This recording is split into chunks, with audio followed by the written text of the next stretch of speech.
Sancerre. It's a word that creates and evokes great emotions among wine lovers. Some consider Sancerre to be one of the world's greatest white wines, a pure expression of Sauvignon blanc and of the wonderful terroir in the valley that you see behind me. Some consider it to be their go-to wine. It's something they order no matter where they go.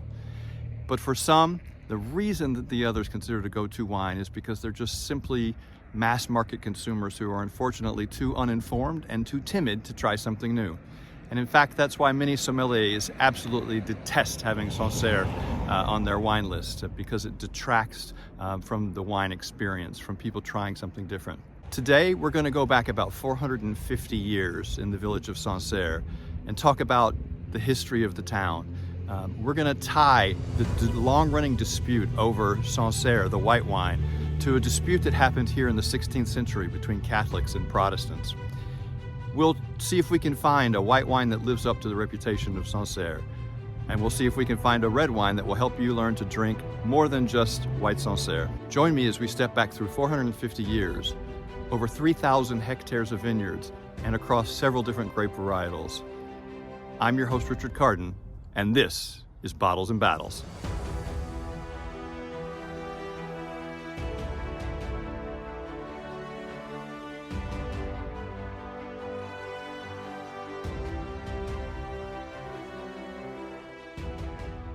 Welcome to Bottles and Battles and to the village of Sancerre. Sancerre is perched on a hilltop overlooking the eastern end of the Loire Valley wine region, and you can see the Loire River in the background here.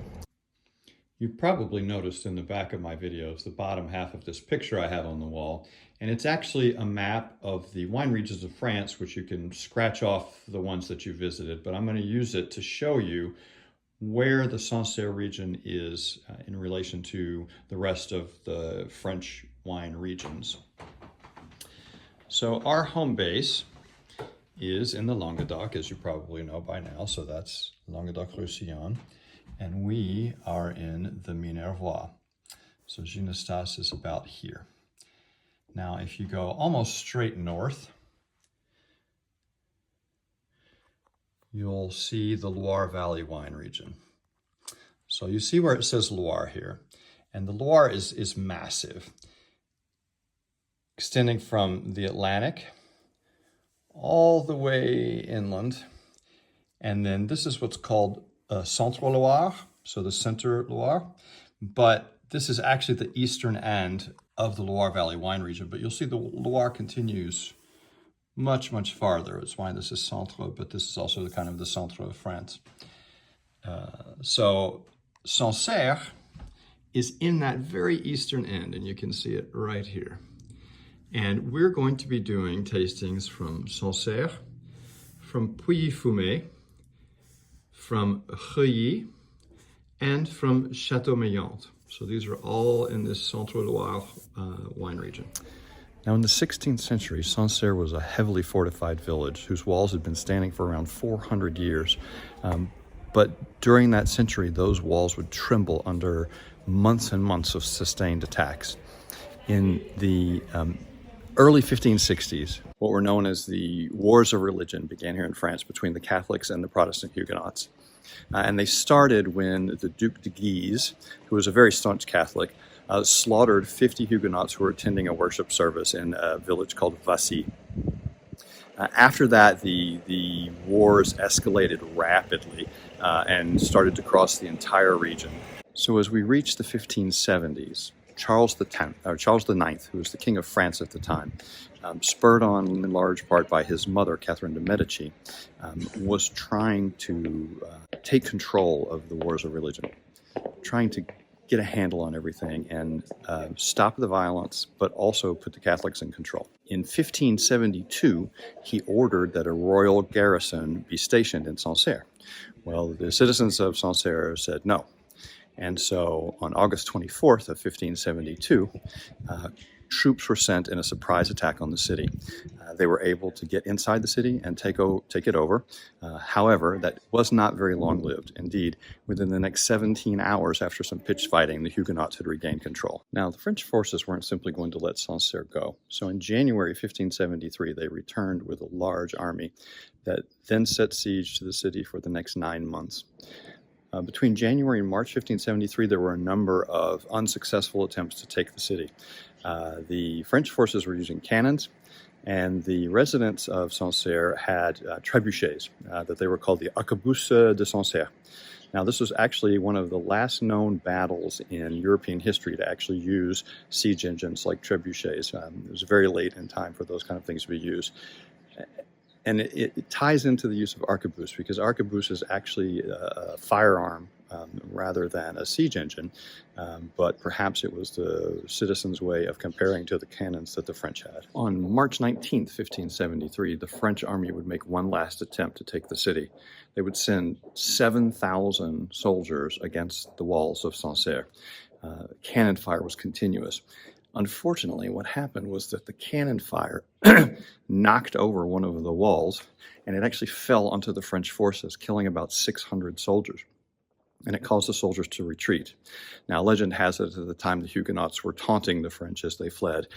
And if any of you are Monty Python fans like me, you can't possibly think of taunting in a walled city in a siege without thinking of the famous scene in the Holy Grail where your mother was a hamster and your father smelled of elderberries. Not what happened here, obviously, and there were no English forces involved, but still, it's a amusing thing to think about. However, what happened then with the French forces, they decided to no longer do these attacks. They were going to instead just sit there and blockade the city and wait them out. Over the ensuing months, the population was reduced to eating rats, their dogs, and in one anecdotal case, each other. As with most sieges, the citizens of Sancerre were at a disadvantage. And so as the blockade proceeded and they ran out of food, they ran out of water, and disease began to hit, and they lost person after person. In fact, from the time the siege started till the end in August, more than 500 citizens died of starvation, and most of those were children. So towards the end of August of 1573, they had had enough. And the last defender of the city left on August 24th. On August 31st, the French forces took formal possession of Sancerre, and that was the end of the siege. So you're looking at the home of André Jouanneau, who was the military governor of Sancerre. And there's one last episode that occurs after the siege. On the 12th of September, the military governor, Monsieur Jouanneau, leaves this house to attend a meeting with some members of the French deputation. On the way to the meeting, he is abducted, he's murdered, and his body is thrown into a well in the covered market in town. And it's an open question as to whether that was an act of the French or of his former followers here in the city. So what exactly is it about the Sancerre region that makes it such a good place to grow Sauvignon Blanc and to make wines from Sauvignon Blanc? To understand that, you really have to look at the soil structure in Sancerre. And in Sancerre, there's really 3 different types of soil that you should know. First and foremost, there is one called silex. Now, silex is the soil in which some of the most prototypical, most beautiful examples of Sancerre come from. And silex is a soil that is very rich in flint. And it is responsible for what is thought of as a very characteristic gunflint flavor and aroma to really nice Sancerres. It's what gives Sauvignon this kind of characteristic that sets it apart, for instance, from a New Zealand Sauvignon that's going to be more in that grassy, herbaceous, vegetal, and rich, lush tropical fruit flavors, where you've got this kind of very sharp, rocky flavor to it. The second type of soil you should know is Kimmeridgian. Now, Kimmeridgian is named because it was a soil that was originally discovered near the town of Kimmeridge in England.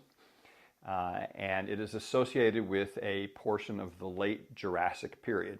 This is around 150 million years ago, and this is soil that used to be the base of the Paris Basin. The Paris Basin was a giant inland sea that covered a large part of France, and as with any sea, as the animal life and plant life died in it and settled to the bottom, it formed these layers. And what Kimmeridgian soil is known for is small oyster shells that are spread throughout it and give a sense of chalkiness, or what we like to call minerality, to the wine. Now, minerality, I've said it many times, is a controversial notion. There are scientists who say you can't incorporate mineral taste into the wine. There's no scientific basis for doing that, but it's a descriptor that's commonly used. It's a descriptor that is incredibly accurate, for me at least, in terms of what you're sensing in a wine. Just that sense of rockiness, of just that sharp taste that comes in. Sometimes it's that smoky gunflint feel, and it's a term that I'm going to continue to use. I don't care what the scientists have to say about it, and in fact there's now some data that suggests there may actually be chemicals that are responsible for this mineral flavor. But Kimmeridgian soil is very important, both in Sancerre and then, as we will find out later in a different episode, in Chablis. It's something that is very well known. It is something that is very consistent with this notion of terroir. When you're talking about the grapes and the wines representing the area, but not just the area, not just the soil. It's a whole. Terroir is much more than that. It's a more of a philosophy than it is any specific thing. It's the soil, the climate, the wine growers, how they approach their wines. It incorporates a lot more, but part of that is the soil that they come from. Then the third type is Oxfordian limestone. And Oxfordian limestone is actually slightly older than the Kimmeridgian. It's about 160, 163 million years old, but that same kind of idea of this limestone from the Jurassic period that's contributing to this minerality that goes into the Sauvignon Blanc. These three types of soils are what makes Sancerre what it is. It turns Sauvignon Blanc as a more generic grape that can take on a wide range of profiles into the profile that exists in the Loire Valley. Welcome once again to the home studio. Today we're doing tastings of wines from the Centre Loire Valley around Sancerre. You can see we're going to do quite a few today. I'm going to walk you through what we're going to do, and then we'll go through each of them in turn. You may not be familiar with the notion of the Centre Loire River Valley wine region, but you're probably familiar with Sancerre. It's a very, very well-known white wine made from Sauvignon Blanc. Pouilly-Fumé, right next door. We're going to do a Pouilly-Fumé, which is also Sauvignon Blanc. Then, you may not be able to see this very well. It looks like a white. This is actually a rosé made out of Pinot Gris. It's from a region called Reuilly. We're then going to do two from a fairly new region. It was formally given status in 2010. It's called Chateau Meillant. The first is a rosé, which is made from 70% Gamay and 30% Pinot Noir. And then there's a red, which is the reverse, 70% Pinot Noir and 30% Gamay. This is an area that I stopped on my way up to the Paris Wine Show before I met up with Allison to do a little bit of touring around France. Sancerre is a fabulous wine that I've always really enjoyed, not without its controversy, as we noted in the episode, but we're going to give you a feel for how these taste. They're all from a wine grower called Joseph Melot, whose family has been in the business since the early 1500s. But right now we're going to start with the Sancerre.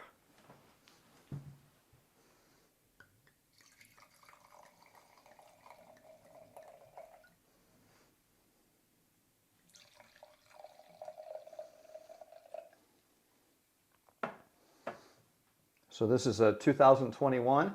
As always, we're going to do our color analysis. So look down to the stem. This is a fairly light color, lemon. Not really any gold tones to that at all. It's a little on the more medium side of lemon, but it's still a fairly light colored wine. Very, very clear. You can see straight through to the stem. So we're going to swirl and sniff. So Allison, you want to start us on this one? Oh, pressure.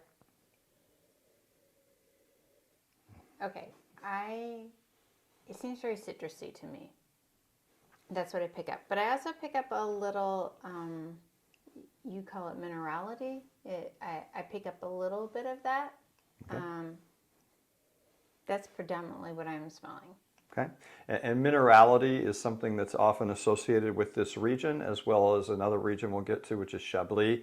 So as for me, I also get the notes of citrus, but there's deeper flavors there for me. There's some white flowers. There's some white fruit, like a white peach in there as well.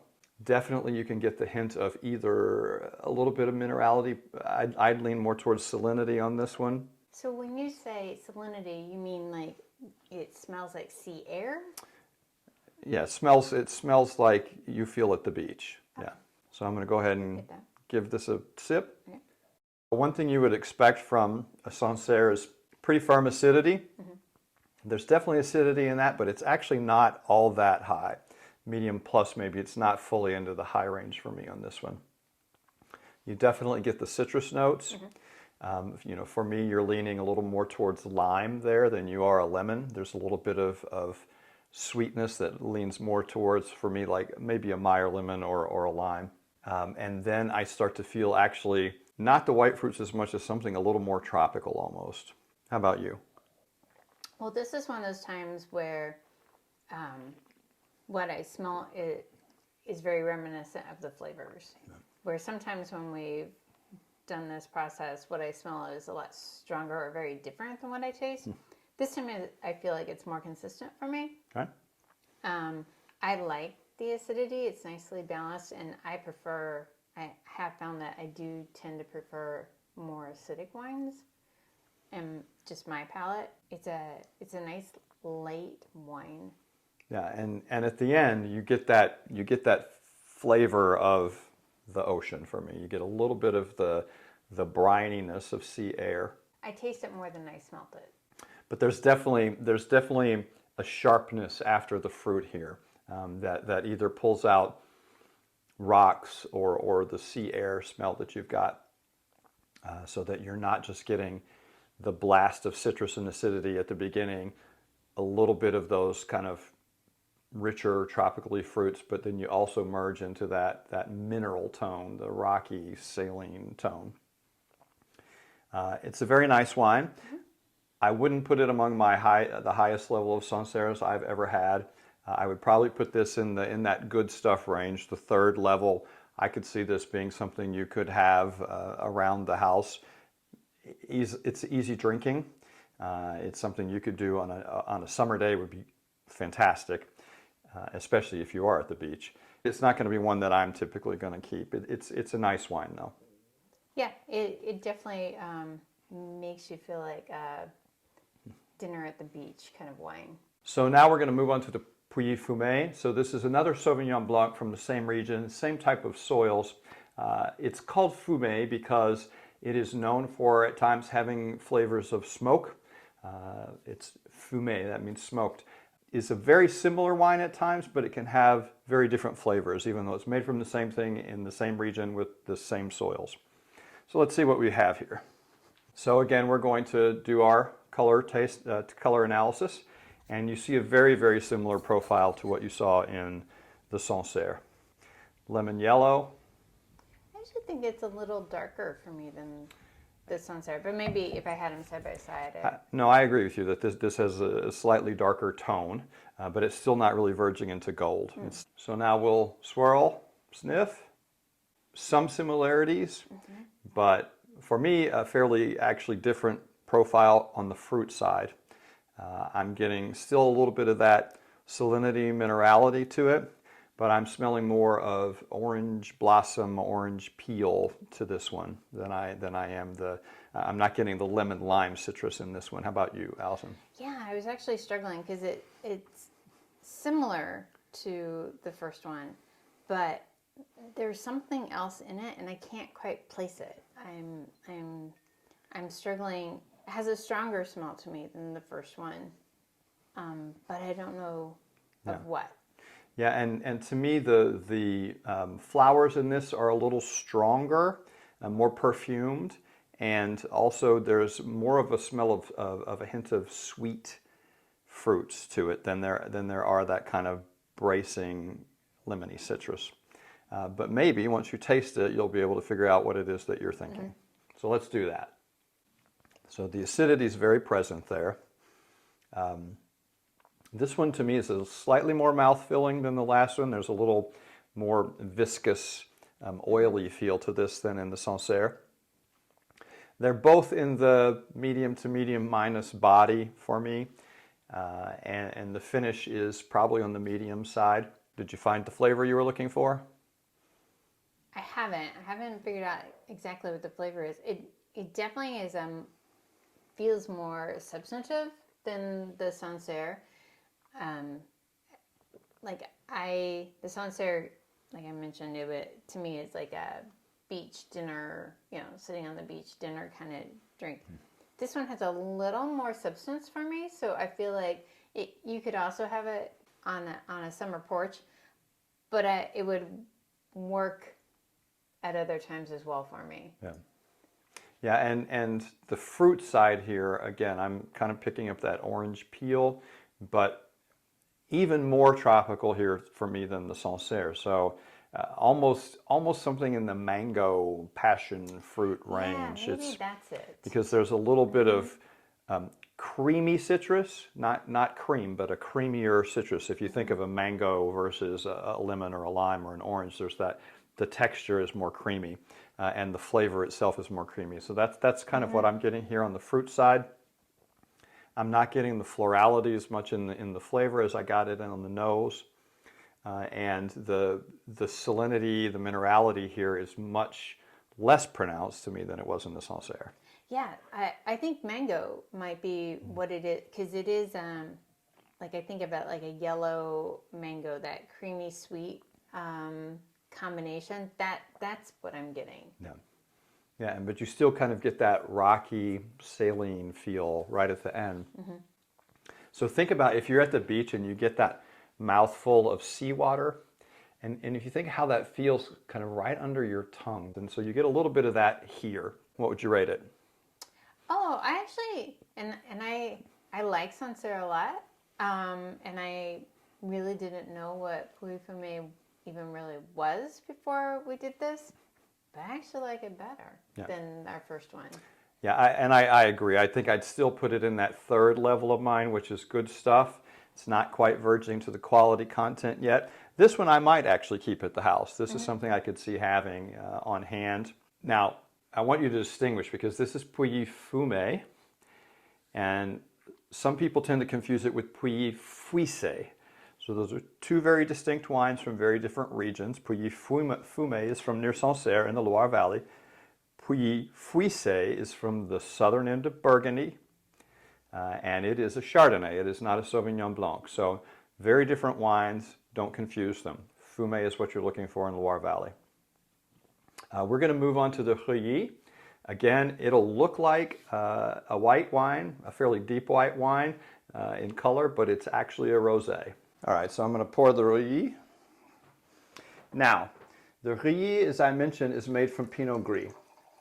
Pinot Gris is the same grape that you'll think of as Pinot Grigio, but in France it's made in a very different style. And typically you think of Pinot Gris associated with Alsace. In Alsace, they make Pinot Gris that is fairly rich, and you may not even think, if you're a Pinot Grigio drinker and you drank a Pinot Gris, you might not think it's the same grape at all. In the Loire Valley, in Reuilly, Pinot Gris, you're allowed to make rosé with it. You don't make white Pinot Gris. So let's do our color test, and it looks like a white wine. It's a little deeper colored than we had before with either of the other two. This one verges into gold. There are just mild hints of a little bit of rose tone to it, but almost indiscernible. Yeah, you get it along the meniscus. I kind of get a peach, very slight peach tone. But again, very clear, straight through to the stem. I have to say, if I was in my local wine shop and saw this bottle in the rosé section, I would look at it and think that they had miscategorized. You can actually see the rose tone a little more in the bottle itself because there's more there. But most people, I think, if they just saw Reuilly, they would assume that this is a white wine. It's a grape they associate with white wine. If you don't know the regulations that only Sauvignon is allowed for making white wine, there's no reason you'd think that's a rosé. But let's give it a sniff, shall we? Okay, so very different than the first two for me. A very slight bready smell, very slight fruit smell, but I'm having trouble pinning what kind of fruit I'm smelling. I'm still not very good at distinguishing that by scent alone. What I notice here is more tones that are heavily floral, leaning into tree smells. So tree smells? What yeah, does that mean? So tree flowers, acacia flowers, kind of things like that. So not like a rose, for instance, or a violet, but something you'd find on a tree, like an acacia flower. Yeah, I don't know what those smell like, so that's hard for me to. This goes back to you got to smell things, Yeah, right? absolutely. It's the only way to do it, because if you've never experienced it, there's no way you can make that connection. So very light here. Despite the deeper color, to me this is a lighter wine overall. Yeah, I was expecting it to be a little stronger than the Puy Fumé, based on color. Yeah. But it actually is a little more Sancerre as far as the similarity. I would, but I don't get the minerality that I have with the Sancerre. So yeah, and so less body, less finish, less viscosity on this one. So I am getting, on the second or third flavor, I do get lemon, just pure, fresh lemon. A little bit of fresh white fruit of some sort. Maybe not a pear, but maybe a white peach in there. There's that florality comes through a little bit, but not as much as I would have expected, and I certainly don't have any kind of green, piney feel to the flavor. And very little of that saline flavor at the end. For someone who doesn't like overly fruity rosés, that's a pretty nice choice. It very much leans toward Sauvignon Blanc, actually, or towards an Italian Pinot Grigio. Very light, very refreshing, a little hint of deeper fruit, so it's not pure citrus going down. Probably give it good stuff. I don't know that this falls bad enough to go to meh for me, but it's among choices that I would have. This is not the one I'm keeping, but I could see certain people who would actually find this to be a perfect choice to cellar for everyday purposes. Yeah, for me, it was a bit disappointing for me, I have to admit. Maybe because I had kind of high expectations based upon the color and knowing it was a rosé. I kind of had a profile in my head of what I thought it was going to taste like. It's fine. To me, it would be something I would pick for if I had friends over who aren't really wine drinkers. They want to be part of the group drinking wine, but they don't really enjoy wine that much. Yeah.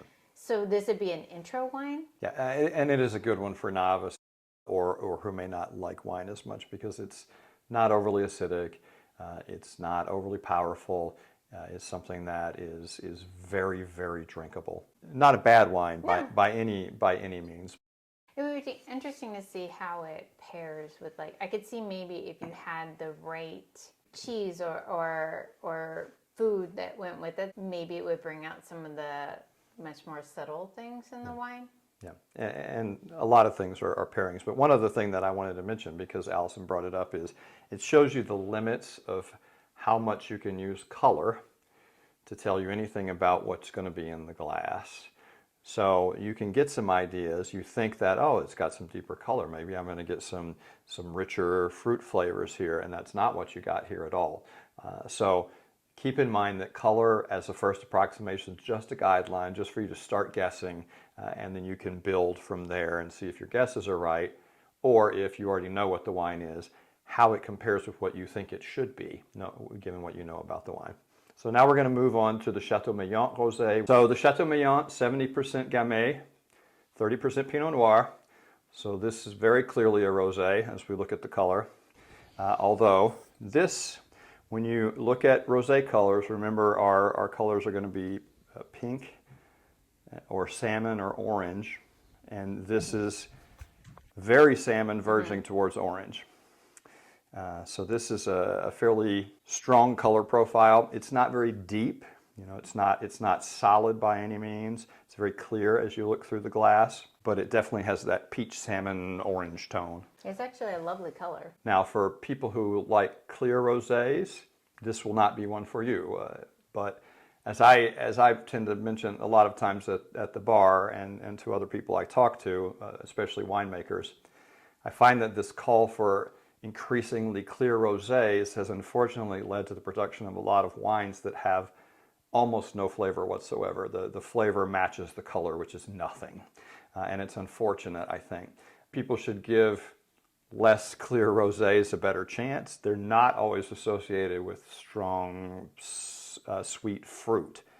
It's just not the case that those two always necessarily go together. It's all about how the wine was made. So think very clearly when you're looking at wines about what you want to taste in it in a rosé, and talk to your sommelier, talk to your wine shop person about what's going to give that profile, not the color.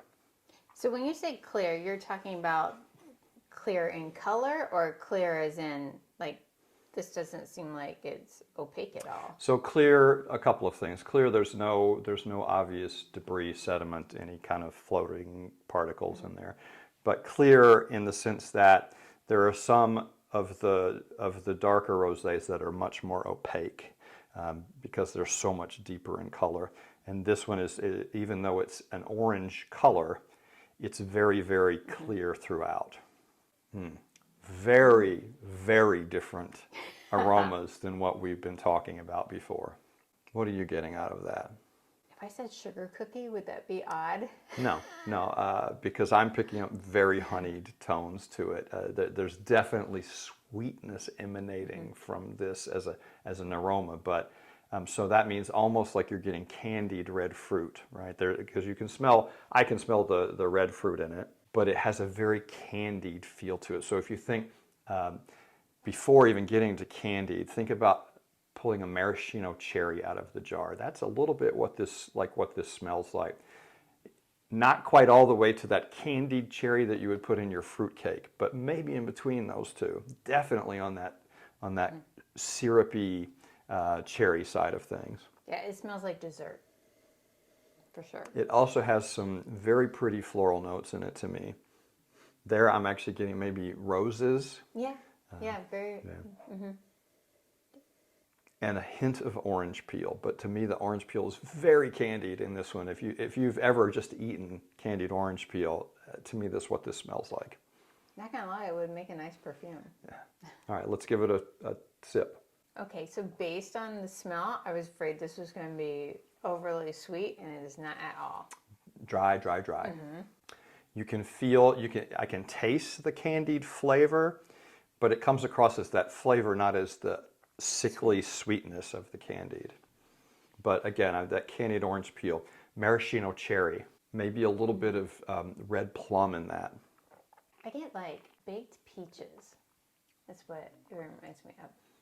Yeah, so definitely cooked, ripe, candied fruits. These are not fresh, bright fruit flavors in here. They're much more in that cooked or candied range. Yeah, much more developed. Yeah.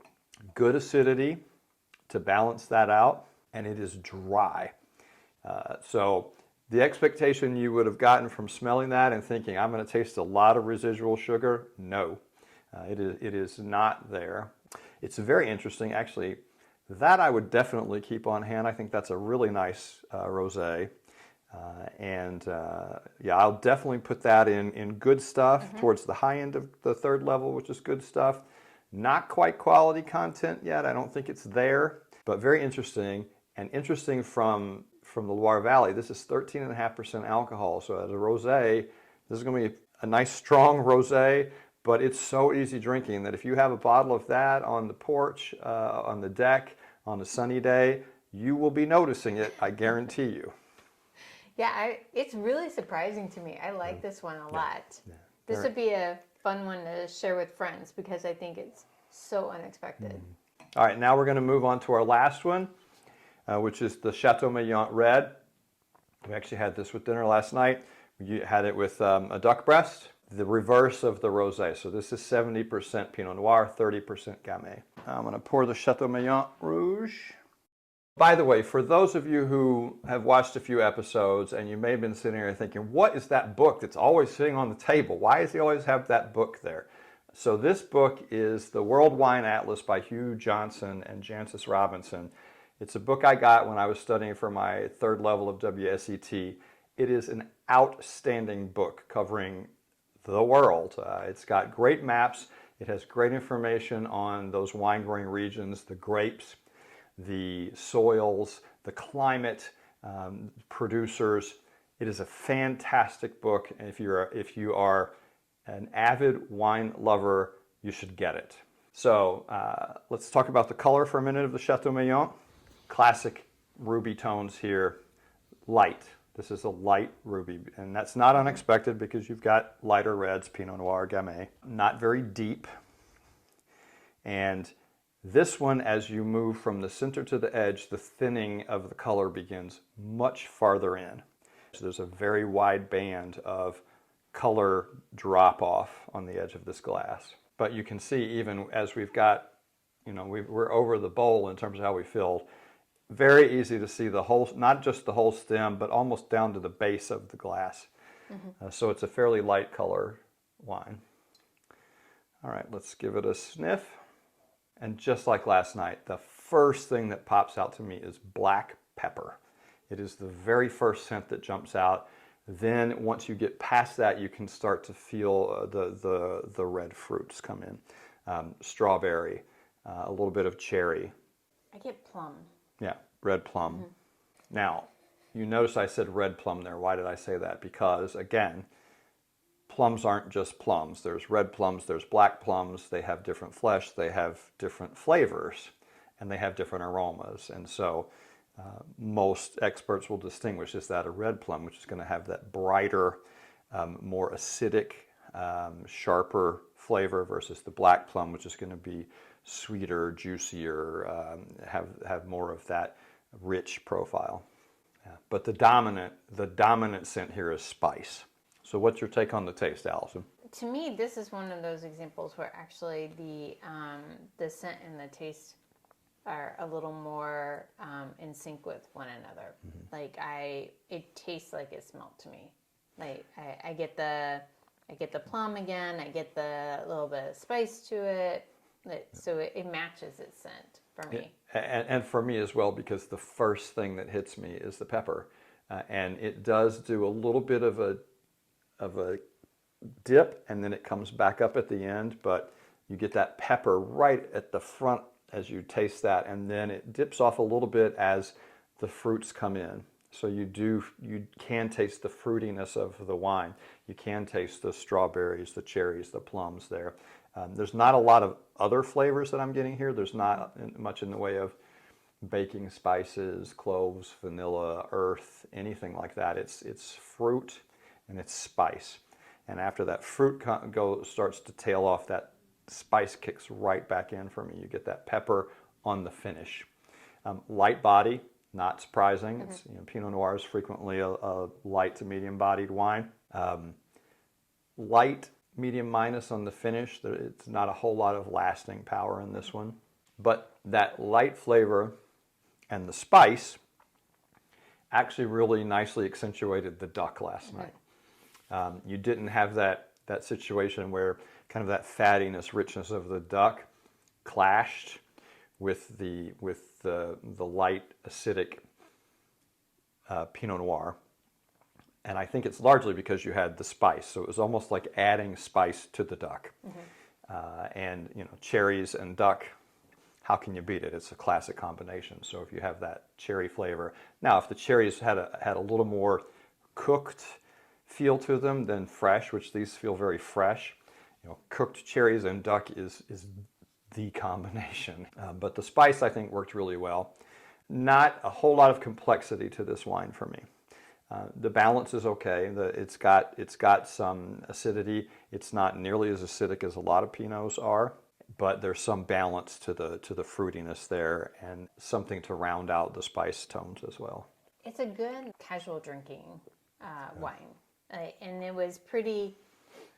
I can see it as being fairly universal on pairing it with a meal. I kind of view this one as one that if you're not sure what to put with a meal, this would be your safe bet.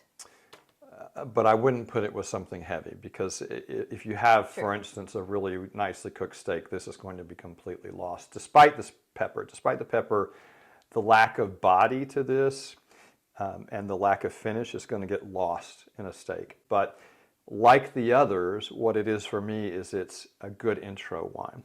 It's a good wine for novice drinkers, for people who don't really know a lot or who don't know the difference between wines, who aren't able to deal with the strength or complexity of something like a Bordeaux. And frankly, when you talk about the Loire Valley, part of the reason that the Loire Valley has less of a reputation than, say, Bordeaux or Burgundy is because you do have wines that are much more in this range, that are considered by many people to be much easier drinking wines. They're made for early consumption, and it doesn't challenge you in the way that a Bordeaux or a Burgundy or a really good Burgundy would. And it doesn't challenge you even in the same way that a Languedoc would, just because of the power, right, that a Languedoc wine tends to have. This is so much lighter. And across this range that we've had today, I think that's been a fairly consistent theme. All of them are easy drinking. All of them are something that, great for a summer day. All of them would be good for large-scale dinner parties where you're not as focused on everybody, I don't want to say impressed, but understanding that the wine is something a little more special. Well, I think I view it more as these are good dinner party wines in the fact that you're going to be able to appease a lot of palates. You've got wines that are easily drinkable for those who don't drink wine a lot, but you also have enough interest that they will appeal to people who do drink wine a lot. So I never knew that Loire Valley would be my go-to now for if I was throwing a big dinner party. Yeah. Well, definitely Sancerre and Pouilly-Fumé would have been a go-to anyway. Love them. But now we know, for instance, the Chateau Meillant Rosé was a really interesting choice. The Chateau Meillant Rouge, the red one, not bad at all. Again, if I'm going to rate this, I'm going to put it in the good stuff, just kind of verging into that. These are wines that you could easily keep on hand for easy drinking. Probably a little pricier than the Languedoc. Now, I don't have individual prices on these because I bought them as a set. It was actually a set of 6. And for 6, we were in the €56 range. So still less than €10 a bottle, but still probably a little pricier than some of the Languedoc wines we have available down here. Again, compared to what we have in the U.S., typically these are outstanding prices for, if you compare it to what you typically find as a $10 bottle in the supermarket in the States, far better quality, far better quality.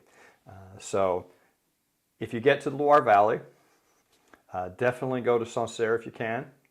Definitely go to Pouilly-Fumé. Try some of these other regions that you may not have heard of, Rouilly, Château-Meillant, Quincy. There's a whole range of them. Menetou-Salon. You might find something that you really enjoy there. This is not the area of the Loire Valley that you think of when you're starting to think of those great chateaux, Chenonceau, Chambord. But there's no reason you can't get down here as well. Just remember, if you want to do all of the Loire Valley, which has a very different set of profiles from one end to the other, it's going to take you quite a while, so leave time for it. Any other comments on the wines we've had today? No, this was surprising. And I'm a little jealous now that you got to go here before I met up with you in Paris. Yeah. it's the fortune of me being here. So I get to do a lot of this, and it's not the reason I chose to do the podcast. Don't let her tell you that. In any event, we've got quite a bit we've got to get through again before they oxidize too much, but we'll see if we can finish off at least some of these in the next few days. Need to invite some friends. Right. And we'll be working on some other episodes while we're drinking them. Well, I hope you've enjoyed our episode on Sancerre. I certainly enjoyed getting up there to make this episode, and I hope you also got something out of the tastings I was able to do with Allison while she was here. Keep an eye out for our upcoming episodes, which will be about Chablis and then Burgundy, and then we'll head down into the Rhone Valley before we head back to our home in Ginestaz in the south of France. If you like what you saw, please do go ahead and click the like button and subscribe so that we'll know to keep doing more of these videos. We really enjoy making them, and we hope you enjoy watching them. Hopefully you'll have your own chance to make it out to the Loire Valley, and if you do, definitely go to the Sancerre area. Try the Sancerre, try the Puy-Fumé, try the Quincy and the Reuilly and the Chateau.